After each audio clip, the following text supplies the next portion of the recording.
English striker Michael Owen has played football for some of the biggest clubs in the game. With 40 international caps to his name, his experience and scoring ability make him a force to be reckoned with.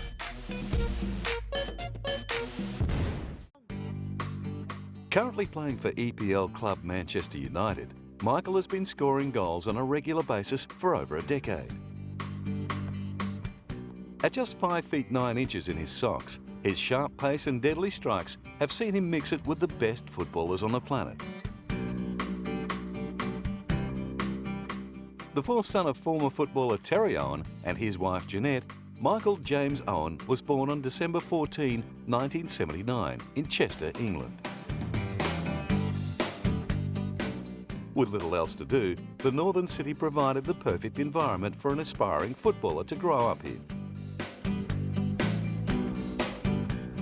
Young Michael had all the time in the world to hone his passing and goal kicking, and even as a schoolboy, he was clearly already on his way to international stardom. Whilst playing for his school's football team, he scored a staggering tally of 79 goals in a single season, breaking the previous record and making headlines in the process. I would say position for position, Michael was the best player that we've ever had. And that has been borne out by his astronomical rise in a professional game over the last 9 months. Michael's rise to the top still continues to inspire the local children. He can score a lot of goals from long distances. It's very good because we haven't got many people playing for England that are from around here.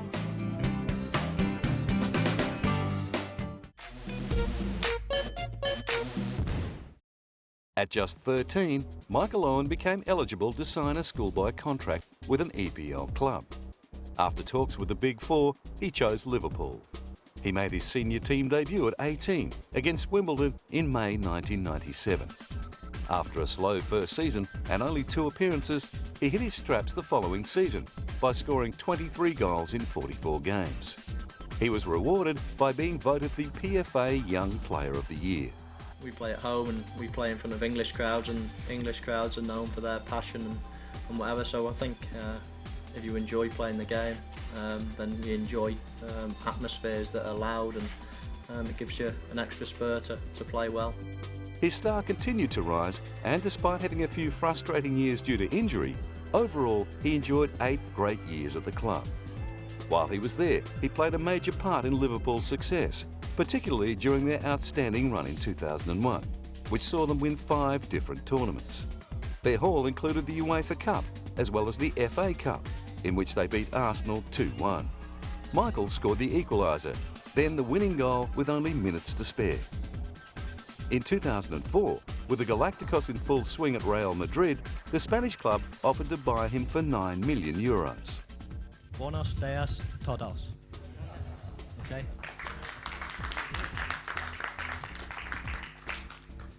My dad has been telling me about the great Real Madrid teams of the 1960s.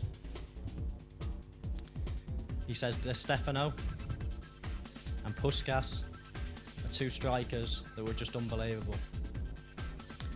He also says Hentos was the quickest number 11 he has ever seen.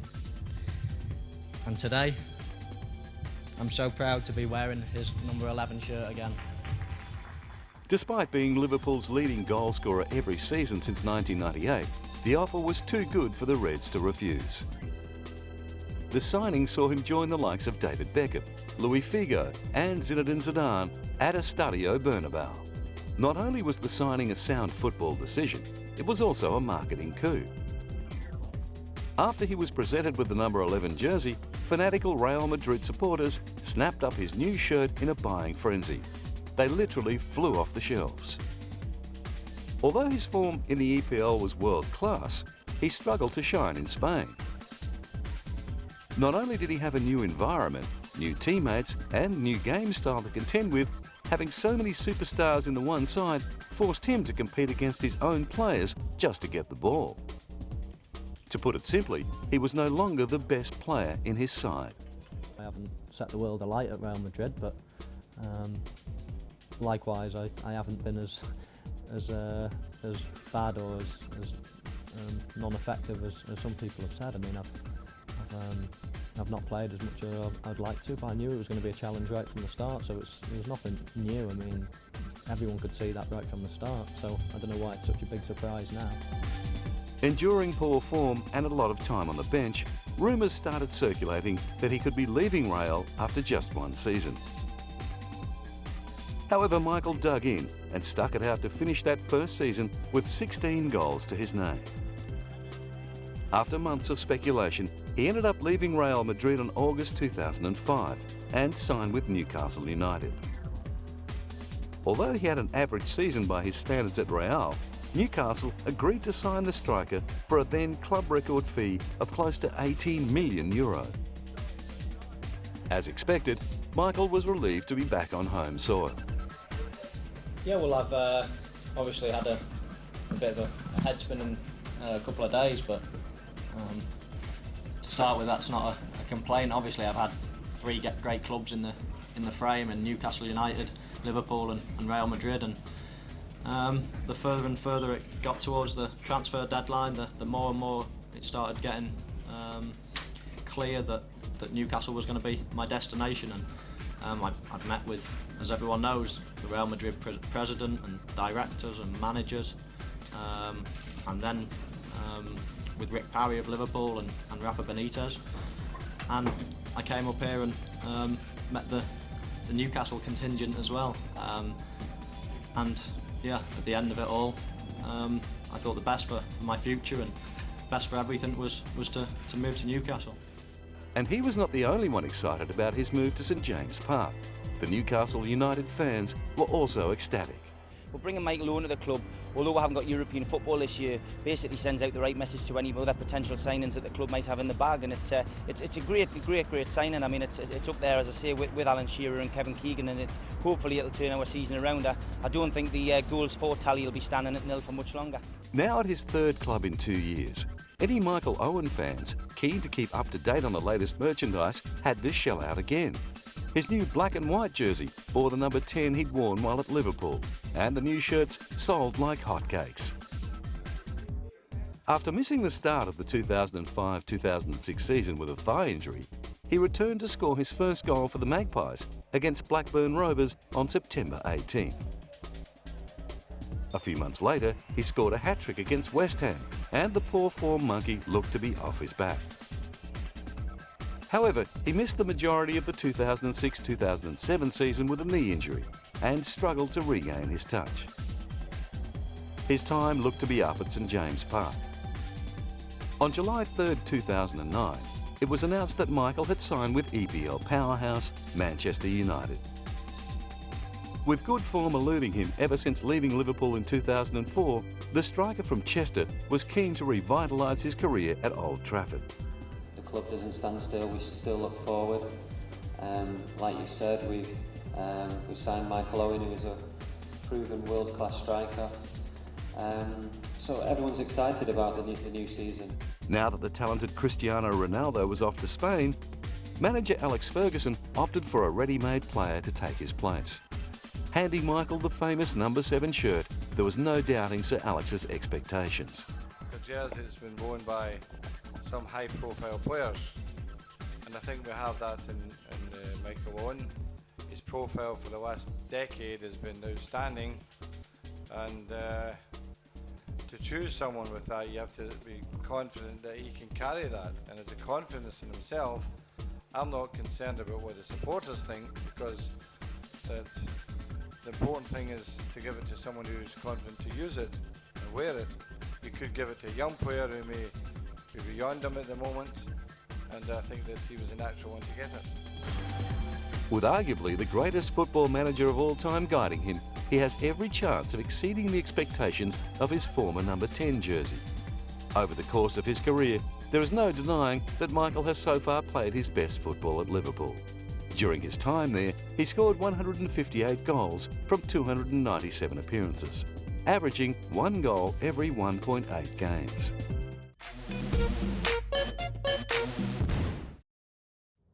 At just 18 years of age, Michael Owen made his debut for England on February 11, 1998, in a friendly against Chile. I think he's an instinctive goal scorer. He can play in a few positions.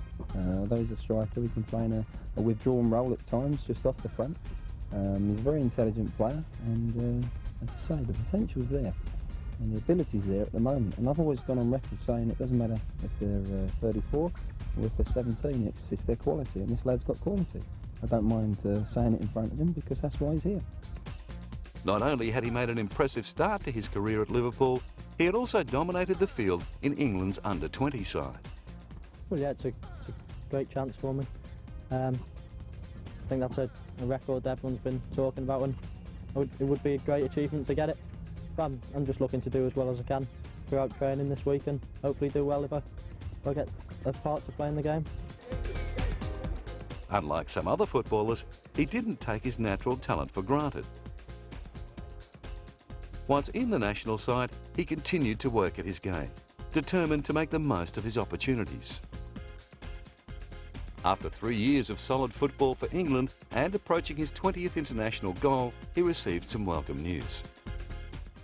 It's a young one, Michael Owen.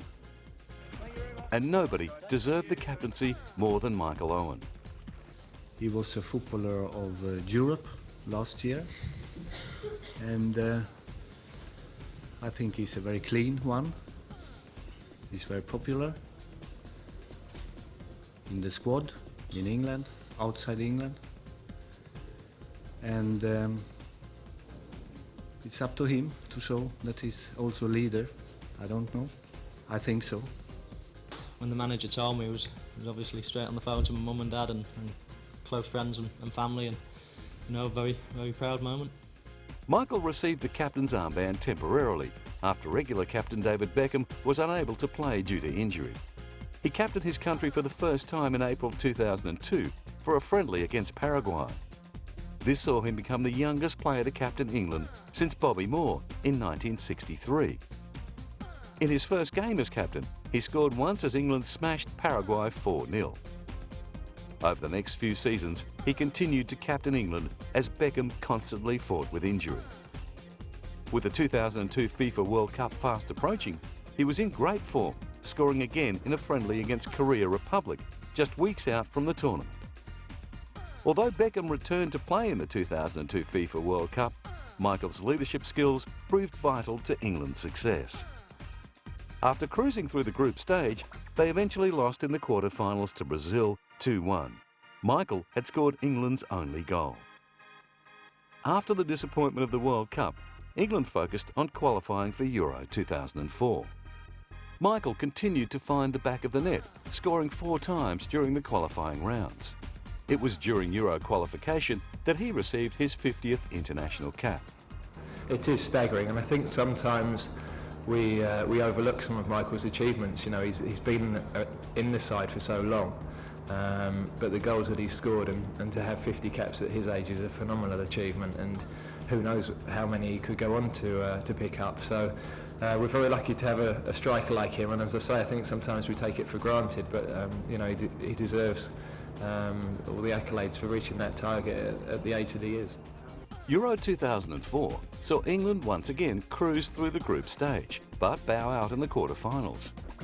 This time it was Portugal who inflicted the fatal blow, beating the 3 Lions on penalties. Michael scored once for the tournament, with young gun Wayne Rooney scoring 4 times. After some poor seasons, he tried valiantly to return to his best for the 2006 FIFA World Cup. Probably the last World Cup was the hardest to get over. We do feel like we were 2 minutes away from going in at half-time 1-0 up and having a totally different attitude, a totally different way of approaching the second half, and as much as the manager and staff and the players even try to, you know, block out that disappointment of conceding, you know, just before half-time, it was a nasty feeling, especially when you get home and you see who's left in the competition, and we really would have fancied a chance that if we could have got through that, we would have been in the semi-finals. During the tournament, he started in the first 2 of England's opening matches, but although his side won, Michael failed to trouble the scoreboard. In their 3rd match against Sweden, he suffered a heartbreaking and season-ending injury just 51 seconds into the match. After such a tough road to the World Cup, Owen was left watching most of it from the sidelines. Without their experienced striker, England made it to the quarter-finals and were once again eliminated by Portugal on penalties. He will probably be away for a long time, and I'm sorry for him. I told him that before he left yesterday. And that's happened in football. It's sad, but that's football, unfortunately. A scan later confirmed that he had torn his anterior cruciate ligament. You're in the World Cup zone and you're wanting to do really well for your country and for yourself, your family, everyone. And that split second, it's all taken away from you. Owen returned home to England and watched his teammates play on TV. He was recalled for international duties after missing England's first 6 qualifying matches for Euro 2008. With Wayne Rooney taking over his mantle as England's #1 striker, it would seem that Michael's future international opportunities are limited. However, England manager Fabio Capello has not ruled him out from selection.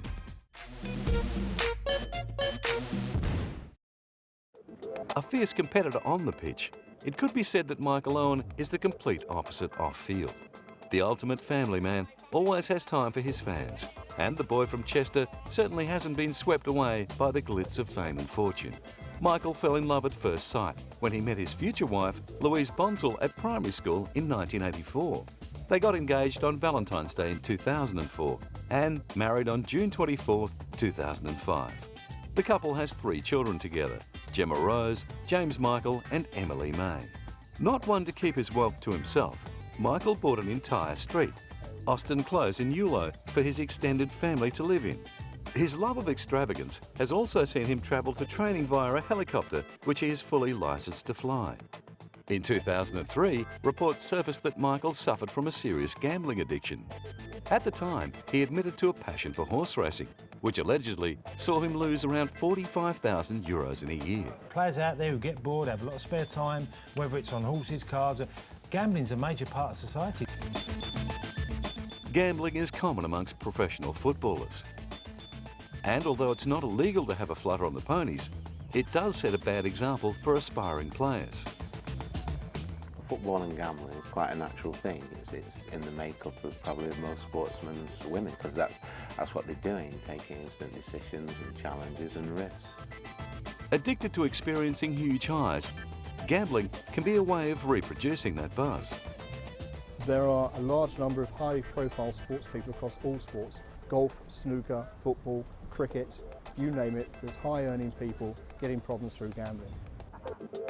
Although the controversy surrounding his love for horses raised a few eyebrows, all in all, Michael has let his football do the talking throughout his career and is seen by many fans as a great role model.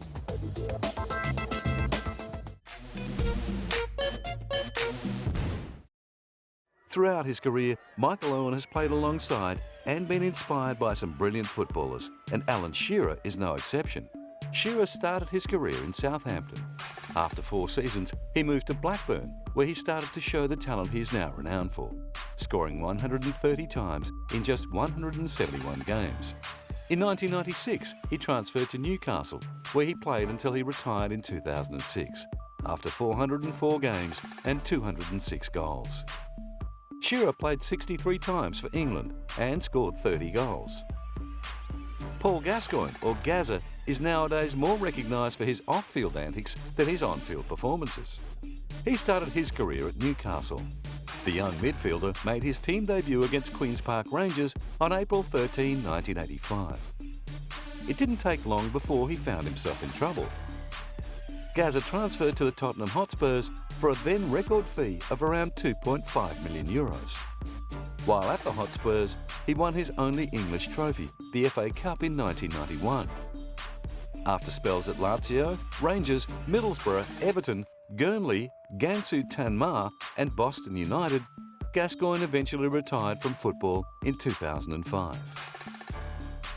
Michael's former teammate Steven Gerrard has spent his entire club career with Liverpool. Signing his first professional contract with the Reds in 1997, he made his senior team debut on November 29, 1998 against Blackburn. Playing as a midfielder, Gerrard took on a major role at Liverpool at the turn of the century. His loyalty has been justly rewarded, helping the club win 10 trophies, including 2 FA Cups, 2 League Cups and the UEFA Champions League in 2004-2005. Since making his international debut in 2000, he has gone on to play 77 times for his country and score 16 goals in the process. New teammate and goal-scoring counterpart Wayne Rooney stormed onto the scene in 2002, when he made his debut for Everton at just 16 years of age. 2 months later, he scored the match-winning goal against reigning league champions Arsenal 5 days before his 17th birthday. After 2 seasons with the Toffees, the 18-year-old was transferred to Manchester United for close to €28 million. It was money well spent, as he has since helped them win 3 out of a possible 5 Premier League titles and the UEFA Champions League in 2007. Former English captain and proud wearer of Manchester United's famous number 7, David Beckham has no doubt been an inspiration to Michael. Although he's now more famous for his fashion and off-field appearances, David Beckham started his career with Manchester United in 1993, wearing the number 7. He helped the Red Devils win 6 league titles, including the treble in 1999. He currently plays for Italian club Milan.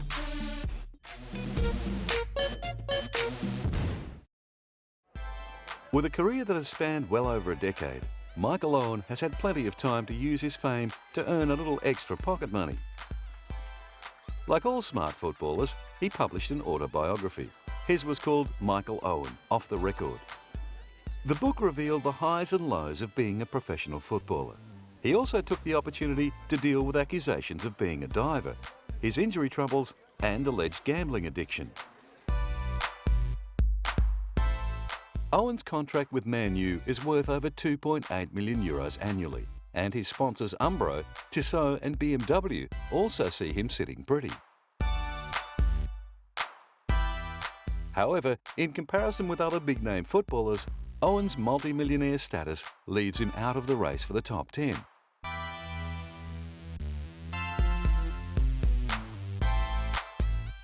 During his career, Michael's list of prestigious honours has placed him in the upper echelon of professional footballers. In his second senior season, he not only claimed the PFA Young Player of the Year award, but was also named the Premier League joint top scorer with 18 goals, an honour he reclaimed in 1999. However, his greatest accolade was winning the Ballon d'Or in 2001. The award, which is handed to the best footballer in Europe, saw Michael beat out the likes of Raul, Oliver Kahn and David Beckham. Now in the latter stages of his career, he still has much to contribute to any side, and with the FIFA World Cup on the horizon, he would no doubt be a valuable asset to the national team. If he can get off the bench, he'll be a key weapon in England's World Cup armoury.